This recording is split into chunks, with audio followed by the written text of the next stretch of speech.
ṣé Mercy Aigbe ló ń búlì Lizzy Anjorin àbí Lizzy Anjorin ló ń búlì Mercy Aigbe?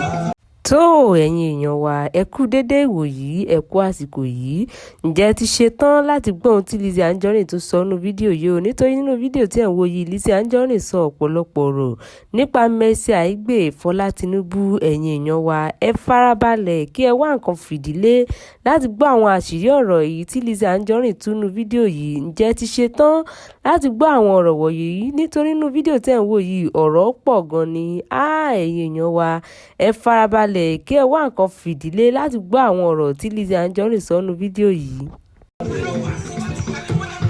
All of you on social media mo fẹ́ bèèrè lọ́wọ́ yín ṣé Mercy ló ń búlì Lizzy àbí Lizzy ló ń búlì Mercy? ẹ wo dáadáa ẹ wo ẹni yìí Mercy nìyẹn láàrin méjì Mercy nìyẹn láàrin méjì ẹ wo Mercy lélẹ̀ láàrin méjì. Aunty Adeoti I'm sorry Aunty Adeoti I'm sorry Alhaji Adekas I am sorry. mo rí iṣẹ́ ẹ ni o wà just have to do this torí mo ń jà ẹ̀yin èèyàn ẹ wo woman yìí dáadáa Tolúlọpẹ́ great ẹ wo woman yìí dáadáa have you heard of what ṣé mọ̀ wípé nǹkan tí mò ń tà olórí ó close mọ́ woman yìí ìmẹ̀kú ni woman yìí ìyá yìí máa ń wọlé sí dáadáa woman yìí máa ń wọ gold dáadáa woman yìí máa ń wọṣọ dáadáa plus fashion designer ni woman yìí. ǹjẹ́ ẹ rí mi ẹni kí n tó sọ pé ǹjẹ́ rí mi pẹ̀lú woman yìí ṣé woman yìí mú ìhòòhò Alhaji Adekas jáde? ṣé woman yìí mú ìhòòhò Alhaji Adekas jáde? ṣé woman yìí wá ṣe èpèdè? ṣé woman yìí ṣe èpèdè fọmọ Mercy Aigbe? ṣé woman yìí gbé ìhòòhò Alhaji Adeoti ṣó gbé fún blogger? ǹjẹ́ lè sọ ẹ̀ṣẹ̀ tí woman yìí ṣẹ̀ pẹ̀lú bí ogun yẹn ṣe le tó láyé àti lọ́run, pẹ̀lú bí ogun yẹn ṣe le tó láyé àti ní ọ̀run? ṣé o pé this woman did not say a word, and guess what? ǹjẹ́ rí mi pẹ̀lú woman yìí rí?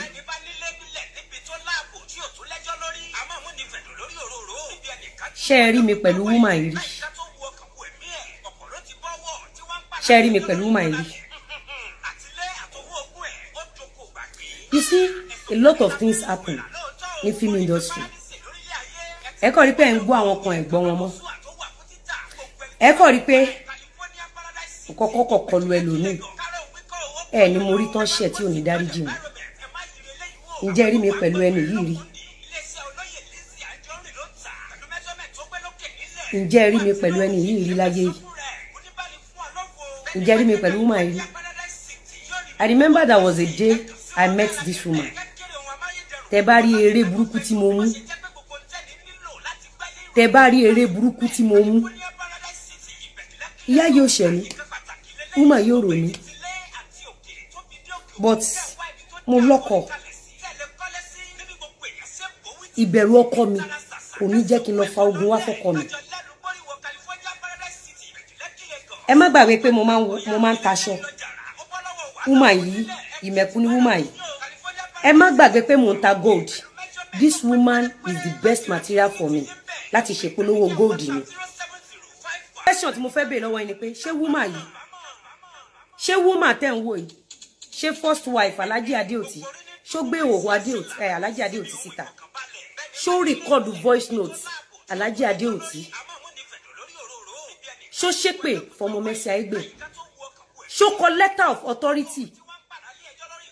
Mo ń béèrè lọ́wọ́ yín. Ṣé ohun tí Fọlá ṣe tẹ́ ẹ bá lọ́wọ́ láti bẹ̀rẹ̀, tẹ́ ẹ lè ní liver, ẹ má gbàgbé wípé Fọlá ò ṣẹ̀ mí. ọmọ ọdún mélòó ni Fọlá? Ó tètè bímọ ni. Ọpọlọ mélòó ló wà lórí ẹ̀? Ẹ̀yin tẹ́ ẹ lọ gbé, tẹ́ ẹ ra fóònù fún, tẹ́ ẹ weaponize ẹ̀. Ẹ̀yin lọ̀rọ̀ mi bá wí lálẹ́ yìí.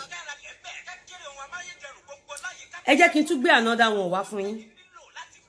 kẹ́ lè bá mọ̀ kó tó sọ pé because wọ́n tún fẹ́ ṣe the same thing tó ṣe ní 2019 náà tún fẹ́ ṣe ní year yìí the same thing movie tẹ́ ṣe títí èèyàn mélòó ló ṣe movie tó dàgbà ká dẹ̀ rí wọn tán lọ́wọ́rọ́wọ́ iṣẹ́ tẹ́ ń ṣe tí ò ní future tẹ̀dẹ̀ ń ba yí àwọn tó ń ṣiṣẹ́ jẹ́ nítorí pé ẹ fẹ́ promote no kò ṣe pé nítorí ẹ fẹ́ promote nítorí pé ẹ wicked ẹ ní human ẹ ní feelings ládùúrú nǹkan tí Fọlá ṣe fún àlá ó record ní títí ó record ẹkùn alájì ìwọ mẹsẹ ẹgbẹ ẹni yẹn ló wá ń gbé kiri ẹni yẹn ló ń bá bóyín kiri nítorí pé ó fẹ́ promote movie Ọlọ́run ló lówó ọmọ èèyàn ló ná ọ̀rẹ́ mi kíndìnrín Leona Ọlọ́run ló lówó tó bá jẹ́ pé iṣẹ́ movie tó bá jẹ́ pé wọ́n wà ń bẹ̀ ni gbogbo artist ló yẹ kó ní private jet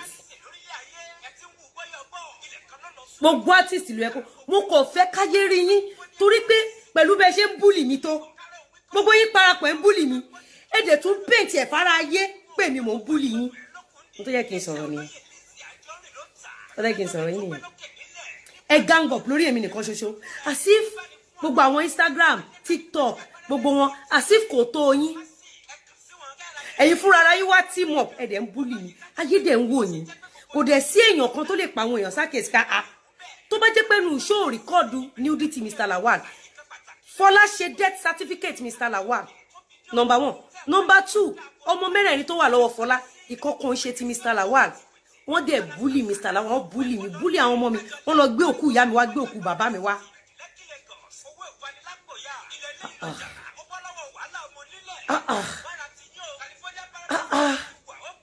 Mercy ṣó fẹ́ dọ́lọ́ọ̀ ni ẹ jẹ́ ká tún lọ sí second one ṣé ní tí mi ò bá sọ̀rọ̀ kò yẹ kí n ṣe show yìí tí mi ò bá sọ̀rọ̀ wọ́n á tún dá lé mi lórí bí 2019 all because wọ́n fẹ́ tajà so I need to speak up. Yinkus ẹgbẹ́ nǹkan tí Yinkus is only is Mercy bullying you too a ti fẹ̀rí hàn ẹ̀rí evidence ni mò ń gbé wá yìí ẹ jẹ́ ká tún lọ sọ́dọ̀ ìyá àbèjì mi ọ̀wọ́n ẹ já dọ́dọ̀ tiẹ̀ náà.